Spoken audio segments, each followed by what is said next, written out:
మనం సుదీర్ఘకాలం నుండి ఒక 30-40 ఏళ్ళ నుండి ఒక దరిద్రపు రూట్లోకి అలవాటైపోయాం. ఎంతసేపటికి చదువు అంటే బీటెక్ లేకపోతే ఎంబీబీఎస్, ఈ రెండే. ఉద్యోగాలంటే అయ్యే అన్నటువంటి రూట్లో పోయాం, సాఫ్ట్వేర్లో కూర్చోవడమే తప్పించి అని. కానీ గుజరాత్ వాళ్ళు ఎక్కువగా పెద్దగా సాఫ్ట్వేర్ ఇంజనీర్లు ఉండరు, కానీ గుజరాత్ నెంబర్ 1 డెవలప్మెంట్ ఉంటుంది.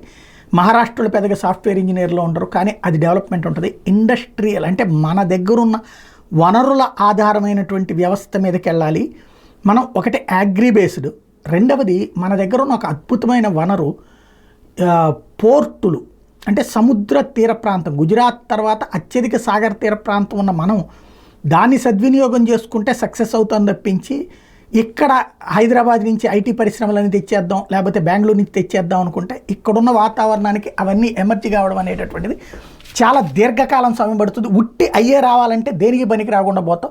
ముందు ఈ సెక్టార్స్ అన్ని డెవలప్ చేసుకుంటే, అంటే మన ఈ పోర్ట్ బేస్డ్ ఎకానమీని డెవలప్ చేసుకుంటుంటే వాటి కోసం సాఫ్ట్వేర్ ప్రొవైడర్స్ కంపెనీలు పెట్టాల్సి వస్తుంది. తద్వారా సాఫ్ట్వేర్ కంపెనీలు ఇక్కడికి వస్తే మనం నేల విడిచి సాము చేస్తే మన వాళ్ళు ఎప్పుడు బెంగళూరుకి, చెన్నైకి, మహారాష్ట్రకి, బాంబేకి ఇట్లాగే తిరగాల్సి వస్తుంది హైదరాబాద్కే అన్నది నేను అనేకసార్లు ప్రస్తావించాను. ఇప్పుడు చంద్రబాబు గారు సరైనటువంటి దిశలో ఆలోచించడం ప్రారంభించారు. ఆంధ్రప్రదేశ్లో 10 ఓడరేవులు, 10 విమానాశ్రయాలు, మెరుగైన రోడ్డు రవాణా, లాజిస్టిక్ సౌకర్యాలు అందుబాటులోనే, వాటిని ఉపయోగించుకుని పోర్ట్ ఆధారిత పరిశ్రమల అభివృద్ధి మీద దృష్టి పెట్టాలి.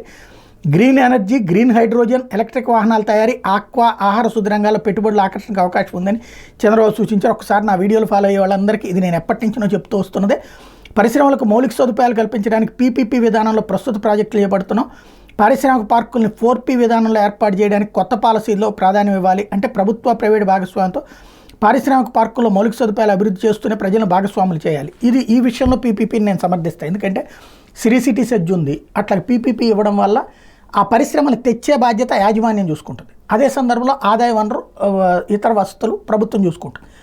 ఎందుకంటే మనం డైరెక్ట్గా ప్రభుత్వానికి అయితే ప్రతి ఒక్కడు మన దగ్గరకు వచ్చి ఆఫీసర్ల చుట్టూ తిరిగి, మంత్రుల చుట్టూ తిరిగి, రాజకీయ నాయకుల చుట్టూ తిరిగి భూములు తీసుకుని ఇదంతా అయ్యేటప్పటికి పెంట అయిపోతుంది. ఈలో ప్రభుత్వం మారిపోతుంది, అంతా అయిపోతుంది. అలా కాకుండా ఓ పారిశ్రామిక విభాగాన్ని ఏర్పాటు చేసి వాళ్ళ చేతికి అప్పచెప్తే శ్రీ సిటీ అట్లాగే సక్సెస్ అయింది.